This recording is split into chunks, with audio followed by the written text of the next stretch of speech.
aspecto. O que a gente vai falar? A gente vai falar hoje sobre reencarnação. Mas eu já quero pedir a licença de vocês, porque a nossa ideia na noite de hoje não é tratar da questão da reencarnação sobre o prisma que ela vem sendo tratada de forma comum sempre dentro das escritas. Porque eu parto do pressuposto que há ninguém aqui desconhece o que é reencarnação. Eu parto desse pressuposto. Porque a gente adentra a casa espírita e o espiritismo, um dos pilares do espiritismo é a pluralidade das existências. Um dos pilares do espiritismo é a reencarnação. Então eu parto do pressuposto que todo mundo que vem aqui, ao menos, já concebe a ideia da reencarnação. Sabe o que é mais interessante? O mais interessante é que, de forma otimista, entre espíritas e simpatizantes do espiritismo no Brasil, nós somos mais ou menos 10 milhões. 10 milhões entre espíritas, pessoas que se dizem espíritas, se reconhecem espíritas e simpatizantes do espiritismo. Agora, as pessoas em pesquisa que creem, acreditam na reencarnação no Brasil, são mais de 100 milhões de pessoas. Interessante, né? Interessante. Se a gente for avaliar todas as crenças no mundo, que têm a reencarnação como um pilar, como uma base, a gente vai ver o hinduísmo, a gente vai ver o budismo, a gente vai ver algumas outras doutrinas orientais. Nós temos mais pessoas encarnadas no mundo que acreditam em reencarnação do que as que desconhecem a reencarnação. Então eu parto do pressuposto que eu não vou estar falando novidade para ninguém. Então eu não quero tratar do termo reencarnação. Eu não quero viajar nisso. Eu não quero me concentrar em explicar o mecanismo da reencarnação. Não. Eu quero fazer um raciocínio, aprofundar um raciocínio junto de vocês sobre um ideal de reencarnação. A questão filosófica da reencarnação, do ponto de vista evangélico.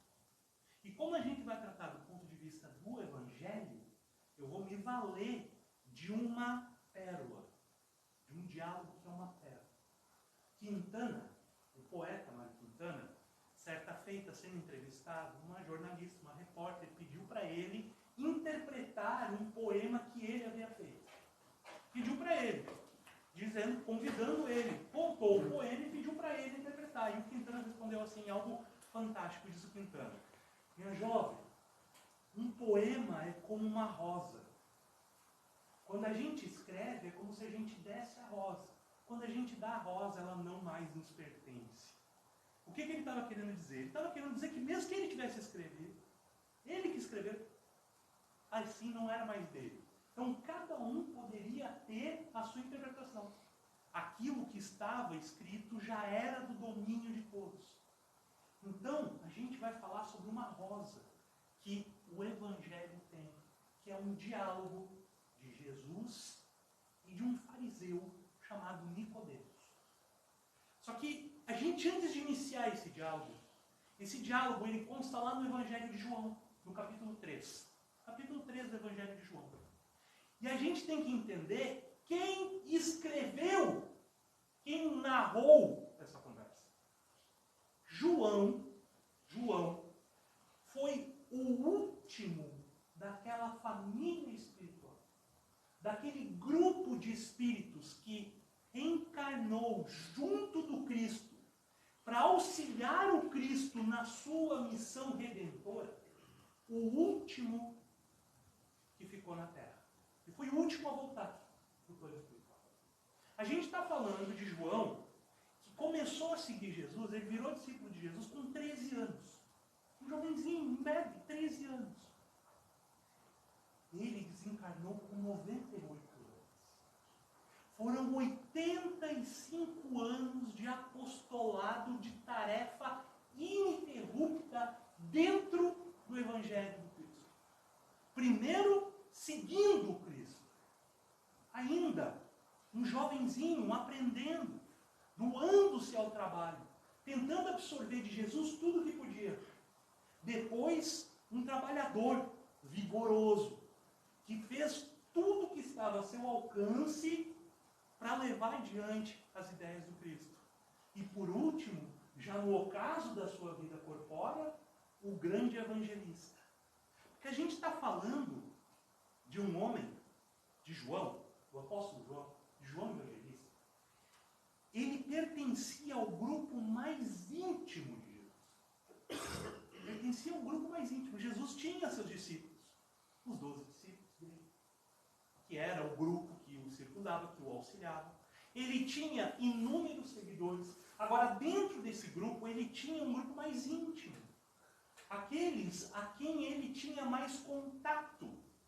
Então a gente vai ver em várias passagens do Novo Testamento, Jesus saiu a orar e levou com ele quem? Pedro, Tiago e João. Sempre Pedro, Tiago e João. Eram os mais próximos, eram eles os mais próximos.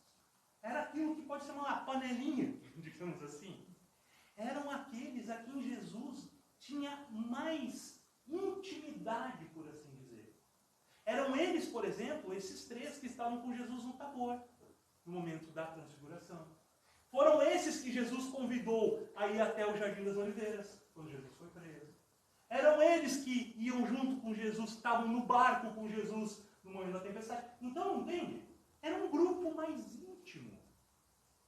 E esses três eram 3 personalidades distintas. Cada qual com um papel distinto dentro daquele corpo apostólico de Jesus. Pedro já era um homem de mais idade, um chefe de família, um senhor judeu, um ancião judeu, por assim dizer. Tinha uma personalidade vigorosa, um homem que se excedia por vezes, forte, vigoroso, a quem Jesus denominava que era o seu melhor amigo. Era o melhor amigo de Jesus. Foi a ele que Jesus confiou a sua igreja, o seu caminho, entende? Tiago já era uma personalidade diferente. Nós vamos abrir tanto as epístolas de Tiago, quanto a gente vai ver nos livros de Humberto de Campos e de outros espíritos que narram as histórias do Evangelho, a gente vai perceber ali uma pessoa muito inteligente. Tiago questionava Jesus. Tiago perguntava a mão cheia para Jesus. A gente vai ver que os diálogos de Jesus com Tiago eram diálogos de grande profundidade, de grande conhecimento. Tiago era ávido por saber, era inteligente, ele queria entender. E a gente vai ver a João. João tinha uma personalidade doce, branda, tranquila. Era um menino de mansitude e que se doava ao trabalho com Jesus por amor. A gente vai perceber, por exemplo, que no momento do Calvário, no momento da crucificação, qual foi o único discípulo de Jesus que não se evadiu? João. Menininho. Ficou lá com a mãe de Jesus. Foi a ele, João, que Jesus confiou a sua mãe. Lá na cruz, nos últimos momentos, estava lá Jesus. Filho, eis aí a tua mãe. Mãe, eis aí o teu filho. Falando, confiando a Maria e a João para que João cuidasse da sua mãe. Era como se naquele momento Jesus estivesse resolvendo o último problema material que ele tinha nessa existência. Era como se ele estivesse naquele momento. Qual é a única coisa que me liga à terra, ao corpo físico? A minha mãe. A única coisa que me liga. Então eu confio a minha mãe, aquele discípulo que eu mais amo, não, mas que mais eu tenho afeto, mais há uma sintonia afetiva. E João cumpriu o seu papel. Cuidou de Maria até o desencarne de Maria. Então percebam que nós estamos diante de um dos discípulos mais fiéis a Jesus. E que trabalhou e foi o último daquela geração espiritual. Então nós vamos encontrar João, evangelista, já com seus 96 a 98 anos, na ilha de Patmos, uma ilha lá no Mediterrâneo que não tem nada, pouca vegetação, pouca fauna, e ele estava lá, com 2 seguidores, e esse homem que enxergou toda a história do Cristo, viu todos os seus parentes, os seus amigos, os seguidores de Jesus serem assassinados. Todos. Viu Jerusalém ser destruída como Jesus havia previsto. Viu os judeus, o povo judeu espalhado pelo mundo como Jesus havia previsto. Ele havia visto tudo. E naquele momento já, no imaginário, percebendo que ele já estava ao final da sua trajetória física, ele chama um discípulo e deixa vir dentro dele toda a sua memória afetiva, sua memória emocional, tudo aquilo que ele se lembrava, tudo aquilo que ele havia vivido com Jesus, tudo, e deságua aquelas memórias como se fosse uma cachoeira sobre o seu discípulo, que tenta escrever tudo, tenta pegar e memorizar tudo, e coloca tudo no papel. E ali então ele narra um diálogo que marcou muito a João. E a gente vai ver Humberto de Campos escrever sobre esse diálogo. Esse diálogo então está lá no capítulo 3 de João, do livro de João, e narra o encontro de Jesus com Nicodemos. Nicodemos era um membro sênior do Sinédrio, por assim dizer. Um doutor da lei. Como se hoje fosse um jurista. Só que ele não era qualquer um, ele era um dos cabeças daquele Sinédrio. A gente tem que entender que para os judeus da época não tinha diferença entre lei, política e religião. Era tudo a mesma coisa. A legislação que eles faziam era em cima da questão religiosa. Os cobradores de impostos antes dos romanos virem era da questão religiosa. Então, né? E esse homem, Nicodemos, era um dos chefes, um dos cabeças do Sinédrio. Ele era um membro eminente. Bom, Nicodemos havia chegado, então, no topo da onde um homem poderia, um homem judeu, poderia chegar na experiência religiosa daquele povo. Ele chegou no topo.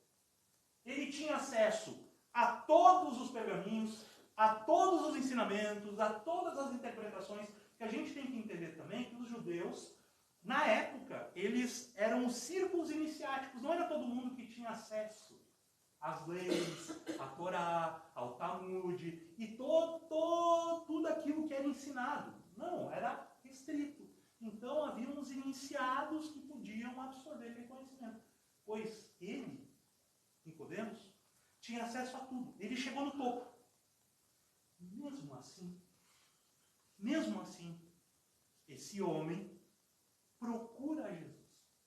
E aí a gente tem que também fazer uma análise, uma ideia. A gente tem que ter em mente que ele, ao fazer esse gesto, ele rompe, na verdade, ele faz um movimento que era proibido a ele. Ou, no mínimo, era muito mal visto. Por quê? Quem é que foi que prendeu Jesus, o levou à prisão, torturou e o matou? Quem? Os romanos? Não. Não foram os romanos. Os judeus? Não.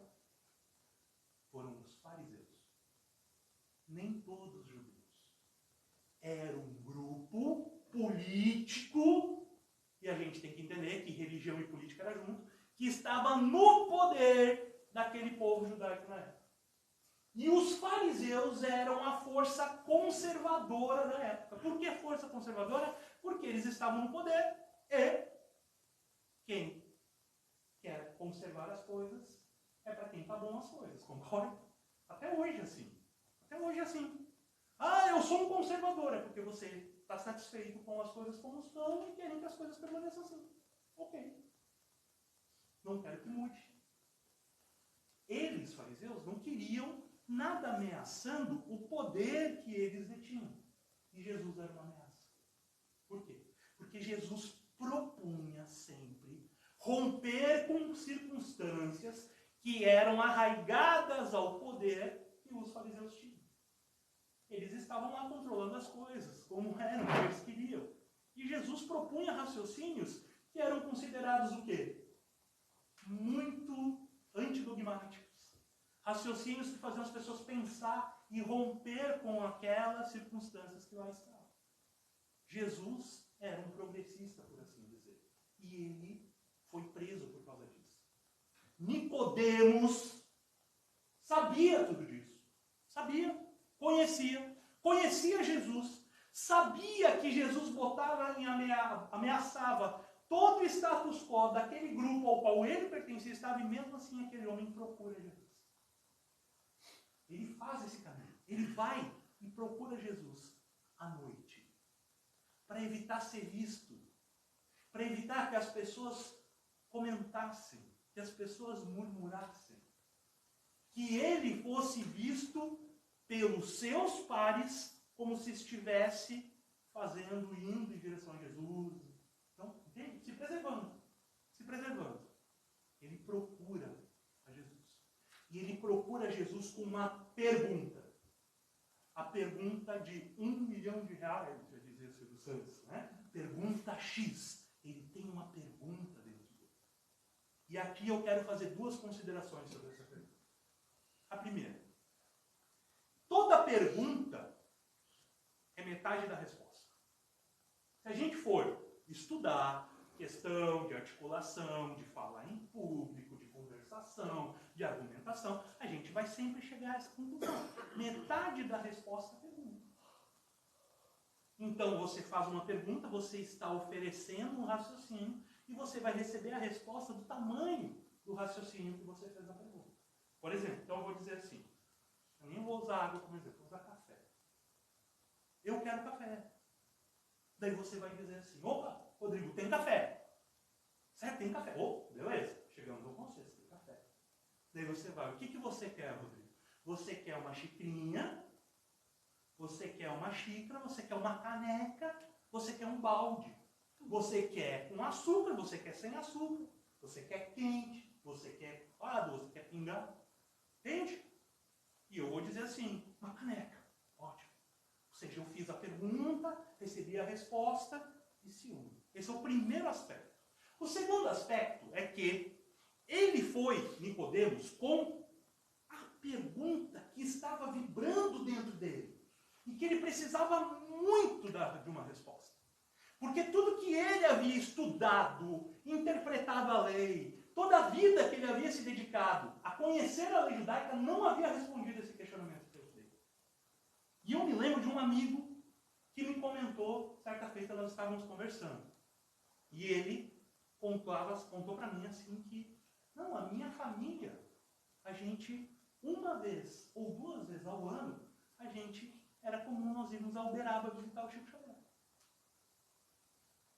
Eu arregalei os olhos, como é? Sério? Sério. Tu conheceu o Chico? Eu conheci. Eu era mocinho. E aí meu pai, minha mãe, meus 2 irmãos, a gente entrava no carro aqui, e o pai ia dirigindo para Minas Gerais. E a gente passava sempre uma semana, 10 dias lá, e a gente se hospedava na casa do Chico. E eu fiquei impressionado. Sério? Então, tu estava junto? Tu sentou na mesa do Chico para jantar com ele? Sim, a gente se hospedava na casa dele. E eu fiquei morrendo de inveja. E eu disse, e tu conversava com ele? Nossa, criança, a mãe não queria que a gente incomodasse o Chico. Mas volta e meia o Chico vinha conversar com a gente perguntava as coisas. Então tu perguntou coisas, tu fez uma pergunta para o Chico. Um dia eu cheguei para o Chico, ele falou para mim, e fiz uma pergunta para ele, que eu queria que ele me dissesse. Eu falei, que pergunta tu fez? Ele falou assim, eu perguntei, Chico, eu vou conhecer o meu amor? Eu olhei para ele, bateu um desânimo. Eu disse, sério, meu? Tu estava diante da maior antena psíquica que já reencarnou nesse mundo desde Jesus. E o que tu perguntou é se tu ia conhecer o teu amor. É sério isso? Mas o Rodrigão era tão romântico. Ele me respondeu, deu certo. Conheci. Depois tomei um pega-mundo, mas eu conheci. Me bateu um desânimo. Porque eu fico pensando, eu queria tanto poder conversar assim. Eu tinha tanta pergunta, eu acho que eu ia incomodar muito. Por isso que nessa reencarnação eu não pude fazer. Quem sabe no plano espiritual, se eu trabalhar bastante, tiver essa oportunidade. Mas ele foi, esse meu amigo, com uma pergunta que estava dentro dele. A pergunta que ele podia fazer. A pergunta que importava a ele. Ele era romântico, legal. Ele fez essa pergunta. O Nicodemos foi levado, ele foi buscar a Jesus com a mesma vontade. Ávido por uma resposta para algo que estava dentro dele. Ele atormentava. E ele fez, eu nem vou ler no Evangelho, eu vou ler a pergunta que ele fez. Humberto de Campos narra lá no Boa Nova. Então Nicodemos chega diante de Jesus e fala assim: Rabi, bem sabemos que vindes de Deus, pois somente com a luz da assistência divina poderíeis realizar o que tendes efetuado, mostrando o sinal dos céus em suas mãos. Tenho empregado a minha existência em interpretar a lei, mas desejava receber a vossa palavra sobre os recursos de que deverei lançar mão para adentrar ao reino de Deus. Olha o que ele perguntou. Para começar, qual é a referência, o tratamento que Nicodemos dá a Jesus? Rabi. Rabi. Parece algo simples, mas não é. Um rabi é um mestre da Torá. Para os judeus, rabi era aquele que ensinava a lei judaica. Ensinava a Torá. Era um mestre da Torá.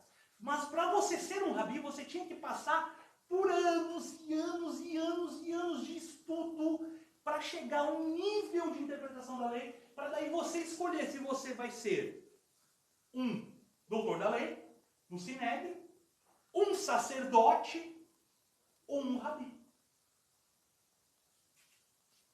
Ele, Nicodemos, sabendo disso, trata Jesus como rabi. Já mostra uma deferência, já mostra um respeito.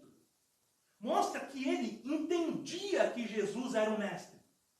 Que ele, mesmo sendo um fariseu, mesmo sendo uma pessoa que tinha o orgulho da raça e da religião do seu lado, ele ainda respeitava Jesus. Ele disse: Rabi, eu passei a minha vida toda estudando, buscando, interpretando a lei. Mas eu queria saber de ti. Porque tu trazes o sinal de Deus. Olha só, ele diz: reconheces que tu vem de Deus? A gente reconhece que tu vem de Deus, Jesus. Porque o que tu faz, uma pessoa que não vem de Deus não poderia fazer. Já dá o segundo ponto de como Nicodemos era diferente. Porque ele já está ali, falando para Jesus: eu observei a tua vida. Eu tenho observado os teus atos. Eu tenho visto o que tu fazes. Eu tenho acompanhado, mesmo à distância, tudo aquilo que tu ensina.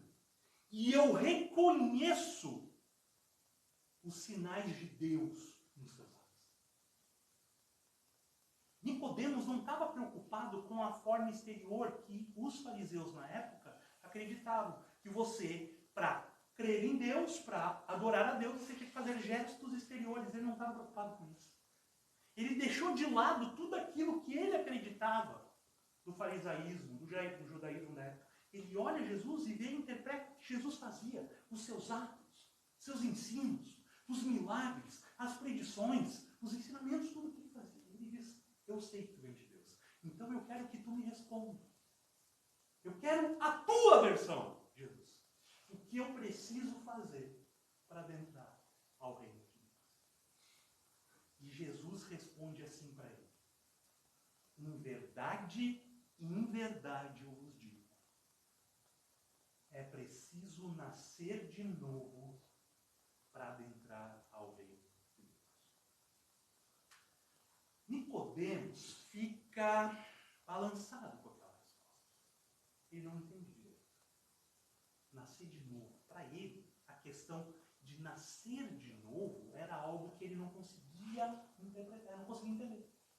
E ele pergunta então para Jesus: como podes eu, um homem velho, adentrar ao ventre de minha mãe e nascer de novo. Olha só, olha o diálogo que eles estão tendo. Jesus então fala assim para ele: em verdade eu vos digo, que é preciso nascer de novo da água e do Espírito. Durante muitos séculos, dentro do cristianismo, se interpretou essa ideia de Jesus como se ele estivesse falando do batismo. Você precisa ser batizado. E há então o ritual da água, do batismo. Mas não é o caso. Não é o caso. A gente tem que entender que na língua que eles falavam, sobretudo no dialeto aramaico, que era como eles falavam, eles se referiam, haviam pouquíssimas palavras. É um dialeto, uma língua com poucas palavras. Então, é muito normal que uma palavra tenha vários significados. Nesse caso, água, a gente vai entender o que é água. Água é útero, o líquido amniótico. É ali onde é que é gestado a pessoa. Então, nascer da água significa porque esse era um termo usado para o parto. A pessoa vem da água, a pessoa nasceu da água, a pessoa surgiu da água. É como dar à luz. Então, é necessário nascer da água, ou seja, do corpo, e do Espírito. Aí, quando Jesus falou isso, Nicodemos não entendeu mais nada. Nicodemos ficou confuso.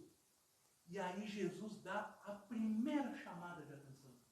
Jesus diz assim: és mestre em Israel, desconheces essas coisas? Tu és mestre em Israel. Tu tem acesso a tudo que já foi escrito sobre a lei de Deus. Tu tem acesso a tudo que os judeus já pensaram, interpretaram e escreveram. Essa ideia não é uma ideia nova que eu estou trazendo, é uma ideia que já existe. Inclusive tem até o termo. Eu anotei o termo aqui na tradução que a gente fez. Cadê o termo? O termo está aqui, ó. Vamos ver. Eu anotei. Está aqui. Gulgut Neshamot. O espírito que volta. O espírito que ressurge. O espírito que se levanta. Eram termos essênios. Era uma seita. Dentro do judaísmo, era comum. Acreditavam muito na reencarnação. Óbvio que a gente vai procurar lá na Bíblia o termo eu quero procurar a reencarnação. Não vai achar. Porque esse termo foi cunhado por Kardec no século XIX. Mas a ideia está lá. E é disso que Jesus está falando. E Jesus fala então para Nicodemos. Jesus diz assim para ele: tu és mestre em Israel e ignora essas coisas. Nicodemos fica quieto. Porque Jesus está partindo do pressuposto: ora, tu devia saber como isso funciona. Essa ideia não é nova, essa ideia está aí. Então Jesus dá a segunda chamada de atenção em Nicodemos.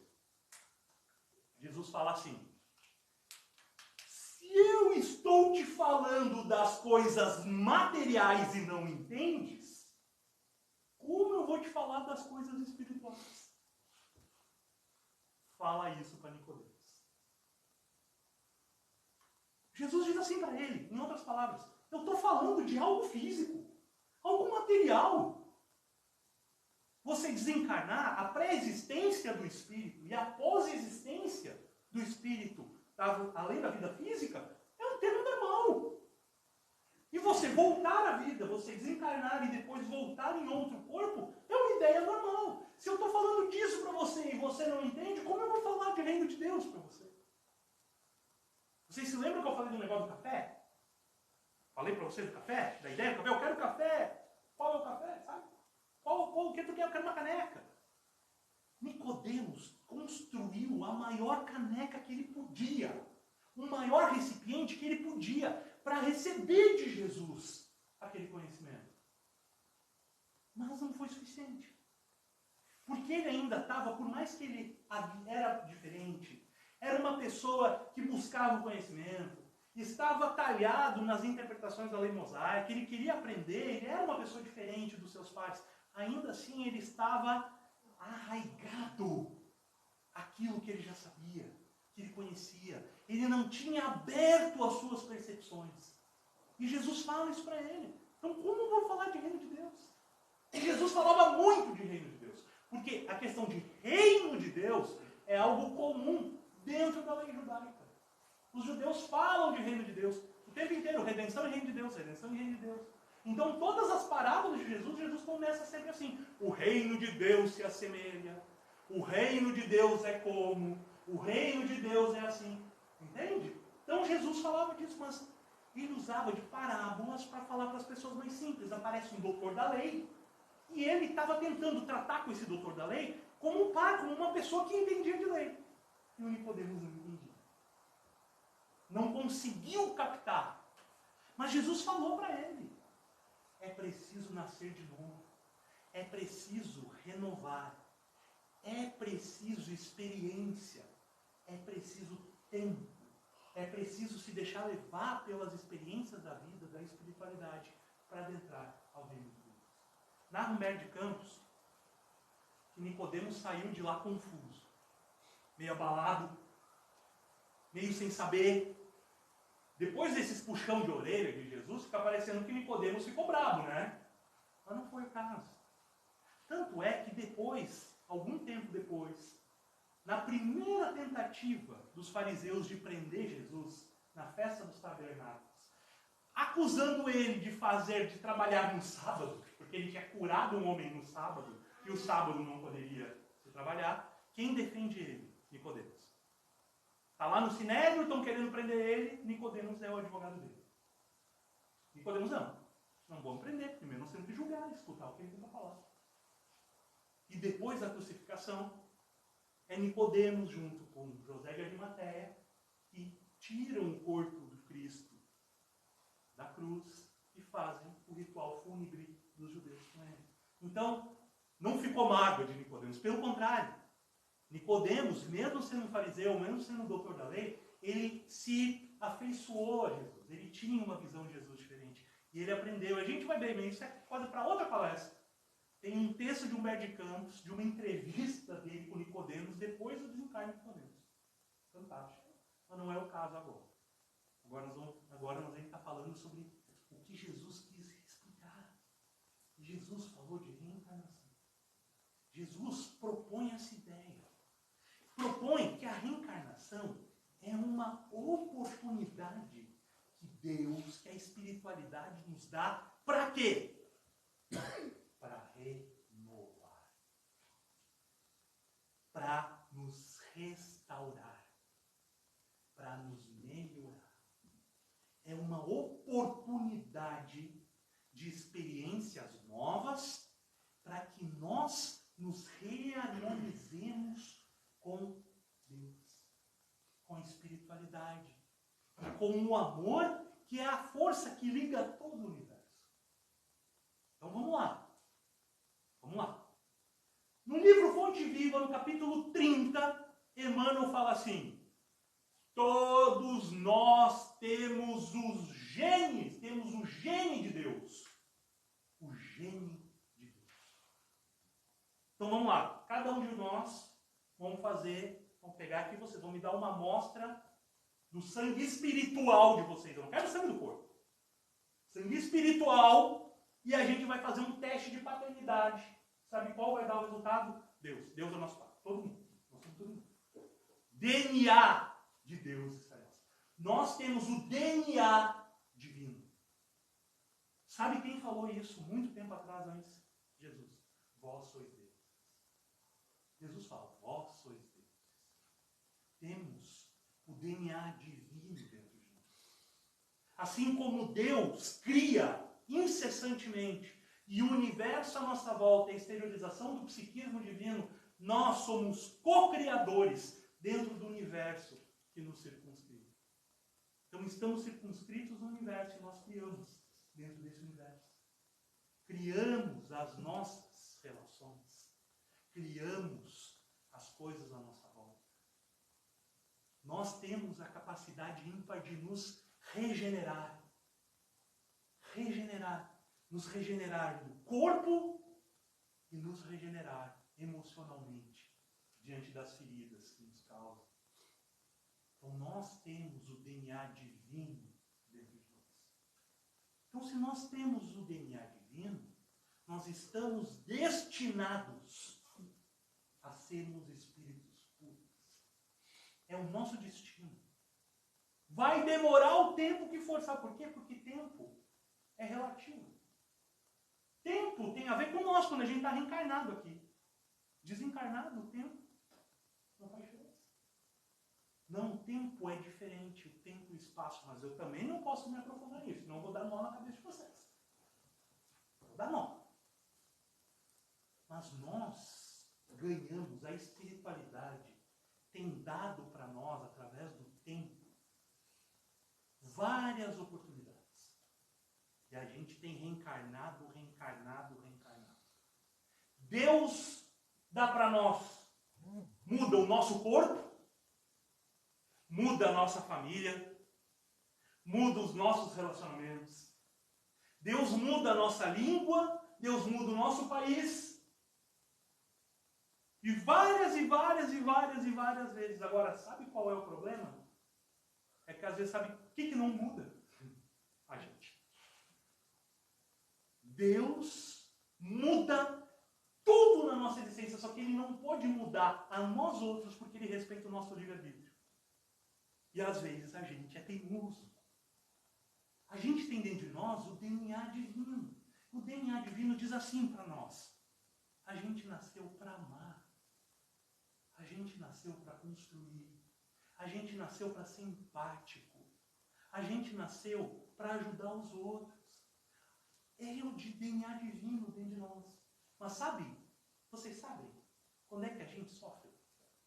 Quando o Rodrigo sofre? Quando vocês sofrem? Sabe quando a gente sofre? Quando a gente nega aquilo ao qual nós somos criados. E quando o DNA divino dentro de nós dizendo que a gente nasceu para amar, a gente não consegue perdoar, a gente não consegue criar circunstâncias novas, a gente não consegue ser empático. A vida nos convida a refletirmos Deus nos nossos atos. E como nós vamos refletir Deus nos nossos atos, se não imitar a criatura mais próxima dele que já pisou aqui junto com ele? Que é Jesus. Mas a gente teima em não fazer isso. Então, mais ou menos assim. Eu nasci para amar, eu nasci para perdoar, só que eu não consigo. Porque fulano fez aquilo para mim. Eu tenho memória de elefante emocional. Eu não vou me esquecer nunca daquilo. Mas sabe o que acontece? Primeiro a gente se adoece espiritualmente. Depois a gente adoece emocionalmente. Daí a gente adoece psiquicamente. E por último, a gente adoece fisicamente. Por quê? Porque nós estamos negando o nosso DNA divino. E a reencarnação é a oportunidade que a espiritualidade nos concede para nós nos reharmonizarmos com isso. Nos concede oportunidades novas de nos relacionarmos com aquelas pessoas aos quais nós machucamos e que nos machucou.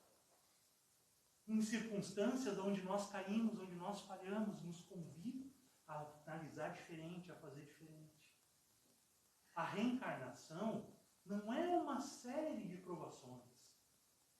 A reencarnação são ciclos que são colocados diante de nós, nos convidando ao reajuste, nos convidando ao renascimento, nos convidando à mudança.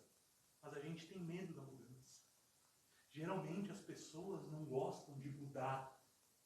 As pessoas, nós, somos refratários a tudo que é diferente. A gente quer permanecer como está, na nossa zona de conforto. Mas daí sabe o que acontece? Vem a lei de causa e efeito da reencarnação, nos bate e nos coloca diante de uma circunstância que a gente não esperava. Para quê? Para que a gente aprenda, para que a gente modifique. Mas eu não sou uma pessoa pessimista, eu não vou aqui dizer para vocês que isso sempre é ruim. Negativo. Não, Rodrigo! Uma reencarnação, aquela lei de causa e efeito, mundo de provas e expiações, ele tem que sofrer, para daí chegar no outro lado e tá puro. Não. Deus nos ama. Ele não quer o nosso sofrimento. A espiritualidade não quer a nossa dor. A dor é didática divina. A dor acontece. A dor é o reflexo involuntário da nossa incapacidade de entender a espiritualidade humana. Agora, sofrimento é opção. Sofrimento é opcional. A gente sofre se a gente quer sofrer. A gente sofre se a gente não quer entender o convite que a espiritualidade faz para o nosso reajuste, para a nossa harmonia. Mas a mudança e os ciclos que a reencarnação oferece para nós, nem sempre é ruim, não. Não é, não. Eu vou fazer uma colocação para vocês. Quem aqui é avô ou avó? Avô ou avó? Tá levanta a mão, quero que vocês estão dormindo? Ah, legal. Ó, é quase a maioria. Quase a maioria. Eu conheci dias atrás não, já conheço há um bom tempo, um casal de amigos, já idosos, e eles tinham chegado num ponto da vida deles, assim, que eles achavam que, sabe, ele já estava entrando em uma depressão, ela meio desanimada com a vida, eles achavam, assim, que nada mais era para eles algo que... Daí sabe o que aconteceu? Nasceu um netinho na casa. Nasceu um netinho. Nasceu um netinho. Daí sabe o que aconteceu com eles? Refloresceram. Estão acordando de noite. Enquanto a filha sai para trabalhar, eles cuidam do netinho. E fazem café e buscam na escola. E nunca foram tão felizes. Refloresceram. Reviveram. Revigoraram em algo que parecia ser difícil, e eles falavam assim: na nossa idade, a gente já está velho, a gente não tem mais energia, o que vai ser? Então lá, cheguei dias atrás para visitar eles, para tomar chimarrão, estava ele jogando bola, 70 anos, jogando bola com o netinho. Então, tu tá um guri. E ele abriu o sorriso: ah, estou tentando. Refloresceu. A vida colocou diante deles uma ocasião diferente, uma circunstância diferente, que eles não esperavam. E que deu para eles um fluxo novo. É isso que a espiritualidade quer para nós. A espiritualidade, Deus, os nossos mentores, eles não querem a nossa dor. Eles não querem o nosso sofrimento. Eles não querem que nós passemos dificuldades e dificuldades atrozes. Não. Eles colocam na nossa frente convites amorosos para que nós nos refaçamos. Para que nós renascemos. Como Jesus falou: em verdade eu vos digo, para adentrar ao reino dos céus, é preciso nascer de novo. Nascer do corpo. E nós precisamos nascer de espírito várias e várias vezes e várias ocasiões na nossa reencarnação. É isso que a espiritualidade espera de nós. E era isso que eu queria falar de reencarnação com vocês hoje. Eu não queria ficar naqueles aspectos, ficar falando da reencarnação, como funciona, como é o termo científico. Eu não tenho mais paciência para isso. Eu não tenho mais. Para mim, eu, Rodrigo, o que me toca no Espiritismo hoje é o amor do Cristo, é o amor de Deus nas nossas vidas. E a reencarnação é um convite que nós abramos no nosso coração ao amor que o mundo, que o universo, que Deus tem por nós. Um convite a nos reconstruir, a nos renascer. Hoje eu cumpri o tempo, senhor. Hoje eu não vou atrasar vocês para ir ver a novela de vocês. Se me eu acho que é nós tenhamos uma semana abençoada de obedecendo e aceitando os convites amorosos de Deus para nós. Que assim seja. Então nós vamos ir agora para a direção para os lares, que vocês se concentrem para enviar pensamento positivo para o irmão que está precisando de ajuda no lugar que ele estiver. Nós vamos fazer a rogativa para a carta, vocês acompanhem o pensamento. Senhor, sobre esta casa erguida as dores, traze a consolação da tua graça. Que esta casa de amor se abra que passa, por bendito refúgio aos sofredores. Que a tua luz aqui brilhe sem jaça, na palavra dos gênios benfeitores. Que neste dia em paz descilem flores, toda a sombra da terra se desfaça. Concede a nossas almas, neste abrigo, o auxílio certo de teu braço amigo, no caminho do bem, amplo e fecundo, e que sirvamos contigo lado a lado.